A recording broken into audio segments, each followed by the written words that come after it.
Coupe du Monde 2022, la condition imposée Emmanuel Macron pour se rendre au Qatar.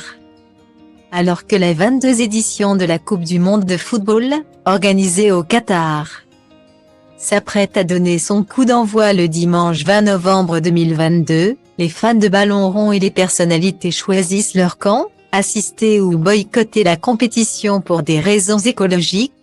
Dua Lipa a notamment pris position publiquement en annonçant qu'elle n'avait jamais envisagé de participer à la cérémonie d'ouverture. « Je ne vais pas le faire et je n'ai jamais été en négociation pour ça. Je vais encourager l'Angleterre de loin et j'ai hâte de visiter le Qatar lorsqu'il aura rempli toutes les promesses qu'il a faites en matière de droits de l'homme.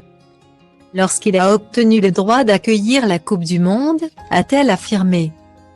Rod Stewart a fait de même, comme l'ont rapporté nos confrères du Parisien, refusant un chèque d'1 million de dollars pour se produire sur scène. En revanche, pas moins de 60 artistes internationaux seraient prévus pour faire le show de la cérémonie d'ouverture mais aussi pour assurer le spectacle à l'occasion de concerts quotidiens organisés pendant la compétition.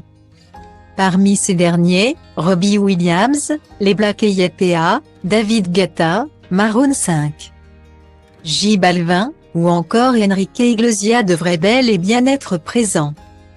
Emmanuel Macron ne sera pas présent au Qatar pour le lancement de la Coupe du Monde 2022. La tradition veut néanmoins que le chef de l'État se déplace au domaine de Clairefontaine pour encourager les joueurs sélectionnés dans l'équipe de France. Cette tradition est malheureusement passée à la trappe. En effet, l'agenda présidentiel n'a pas permis à Emmanuel Macron de s'y rendre. Comme l'a expliqué l'Élysée, Emmanuel Macron est en ce moment à Bali dans le cadre du sommet du G20. Le président de la République aurait tout de même écrit un message aux Bleus pour leur faire une promesse, il viendra les encourager au Qatar s'ils franchissent le cap des demi-finales. Celles-ci se dérouleront les 13 et 14 décembre 2022. Quant à Amélie Oudéa-Castéra, ministre des Sports, elle devrait arriver dès les quarts de finale, c'est un cap important. Mon rôle est d'être aux côtés de l'équipe, a-t-elle assuré à France Info. Reste à savoir si les Bleus emmèneront le drapeau français jusque-là.